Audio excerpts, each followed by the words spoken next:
Impeachment hearing laban kay VP Sara Duterte magsisimula na sa March 25. Sisimula ng House Committee on Justice ang tamang pagdinig sa mga impeachment complaints laban kay Vice President Sara Duterte sa March 25, 2026. Ito ang sabi ni Chairperson Jervil Luistro.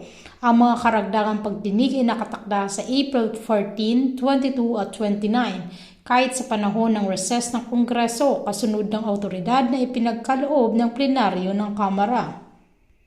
Nauna nang idineklara ng panel ang ikatlo at ikaapat na reklamo na sapat sa batayan na nagpapahintulot sa mga paglilitis na mapagpatuloy.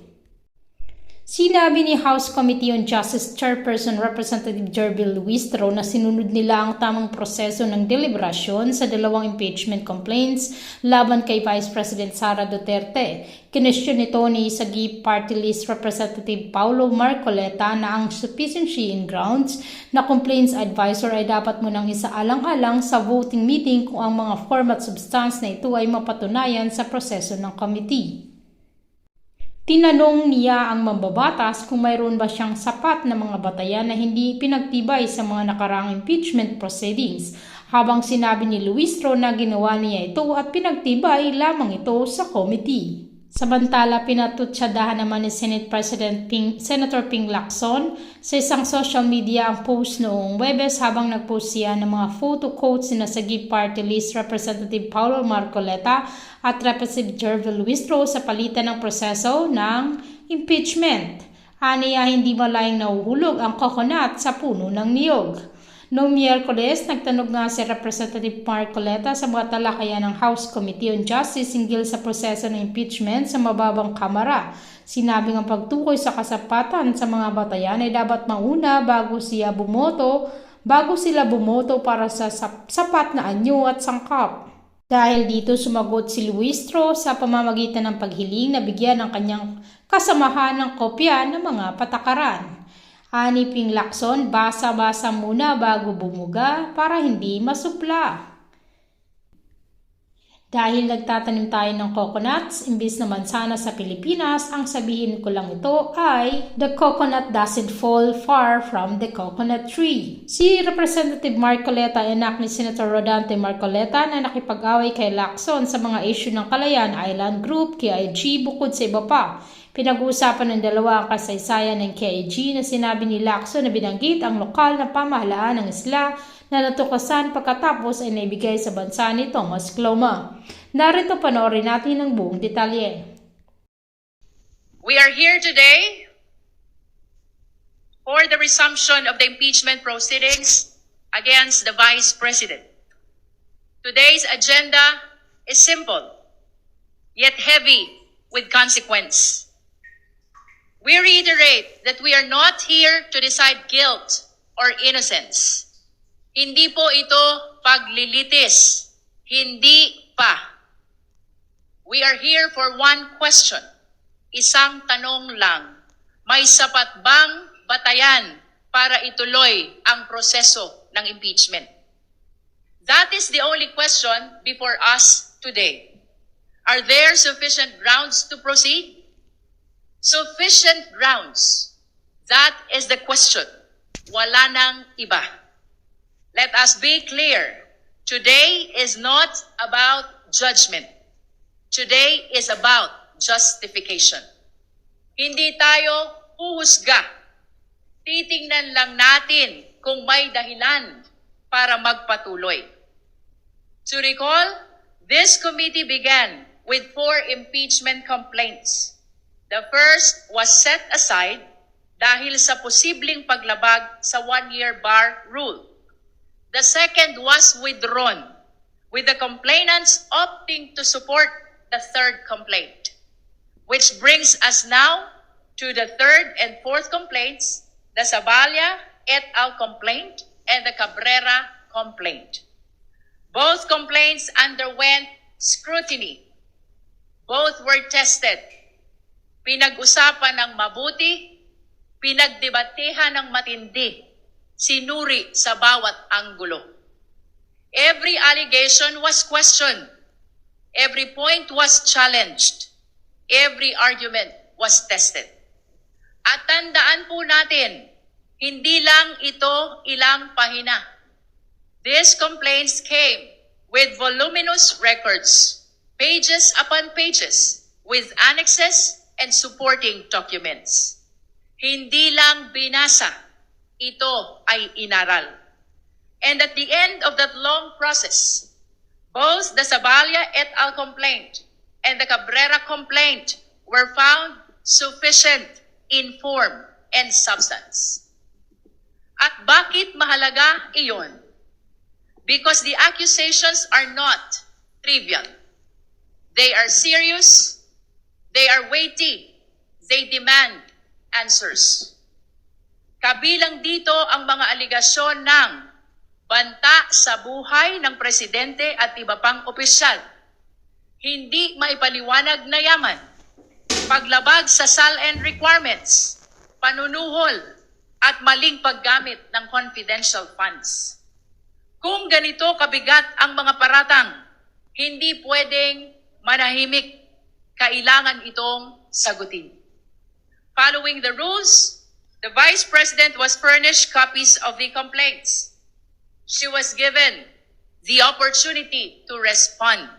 Iyan po ang due process. Sa proseso, lahat binibigyan ng pagkakataong magpaliwanag. And she responded. She submitted her answer, 15 pages, with 5 annexes, signed by 16 lawyers, 16 na abogado. And this is crucial. Ito lang ang bago sa atin ngayon. Not the impeachment complaints, because those have already been reviewed, debated, and tested. Not the allegations, because those have already been examined in detail. Ang reklamo laban sa Vice Presidente, napagdaanan na. Ang sagot ng Vice Presidente, iyan ang bago. So today, we do not go back to square one. We do not repeat what has already been done. Ang susuriin natin ngayon ay ang sagot ng Vice Presidente, ang tugon niya sa reklamo. Which brings us to this moment to determine whether there are sufficient grounds to proceed. So we ask, did the answer clear the air? Did it refute the allegations? Did it address the seriousness of the charges? Because remember, when the accusations are heavy, the answer must be heavier. At ito ang sentro ng ating pag-uusapan ngayon. Hindi na ang reklamo, na pag-usapan na natin yan. Ang sentro ngayon ay ang sagot. Kung mabigat ang paratang, dapat matibay ang paliwanag. So we focus, esteemed colleagues, on the answer, on its clarity, on its sufficiency. At higit sa lahat, kung ito ba ay diretsyong sumagot sa mga paratang, not evasion, not generalities, kundi malinaw at direktang pagsagot sa bawat aligasyon. And at the end of the day, we return to the question, now that the answer is before us, do we still have sufficient grounds to proceed? Did the answer overturn our earlier finding of sufficiency in form and substance? Did it change anything? Did it weaken the case? Pagkatapos nating suruin ang sagot, may sapat pa rin bang batayan para ituloy ang proseso? Because if there is, then we move forward. If there is none, then we do not. Ang hustisya ay hindi minamadali, pero hindi rin pinipigilan. Iyan po ang tungkulin natin ngayon. At sa pagtupad natin sa tungkuling ito, manatili tayong nakatuon sa malinaw na tanong at sa malinaw na batas. Dahil sa huli, kung malinaw ang tanong at malinaw ang batas, dapat malinaw din ang ating paninindigan. I wish to reiterate, our agenda today is the determination of the sufficiency of the grounds for impeachment complaints against Vice President Sara Z. Duterte. Since I was Chief of Staff here way back 2004 up to 2024, I've witnessed the impeachment proceedings against presidents, one ombudsman, one Chief Justice. Pero wala pa po akong narinig na pag-uusap tungkol sa sufficiency in grounds. Ang naririnig ko lang lagi, sufficiency in form and substance. Ngayon ko lang po yata narinig itong bago na rule na ito, sufficiency in grounds. Could you please clarify me on For the this? satisfaction of the Honorable Marcoleta, please allow the Chair to read Section 7 of the Rules of Impeachment of the House of Representatives adopted by the 20th Congress of the Philippines. Section 7, Submission of Evidence and Memoranda. After receipt of the pleadings, affidavit and counter-affidavits, and relevant documents provided for in Section 6, or the expiration of the time within which they may be filed, the committee shall determine whether the complaint alleges sufficient grounds for impeachment. That is for the satisfaction of the Honorable Marcoleta. May I know, Madam Chair, when the rules were promulgated? This I was not has furnished a been the copy. rules of impeachment of the 19th Congress, which the 20th Congress adopted. So it's not new. Hindi po siya bago. Kasi This nga- has been part of the previous rules, which were used during the past impeachment processes. Opo, kasi bago lang po sa akin yung sufficiency in grounds. Hindi ko po narinig yan sa mga dating proceedings. Yun lang po. Salamat po. Is form. 2 is substance. 3 is ground. 4th is hearing properties. 1 is form. 2 is substance. 3 is ground. 4th is hearing proper.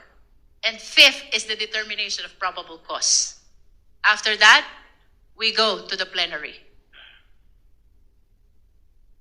Kindly look into the copy of the rules of impeachment, because everything that I am saying is strictly consistent with the provision of the rules.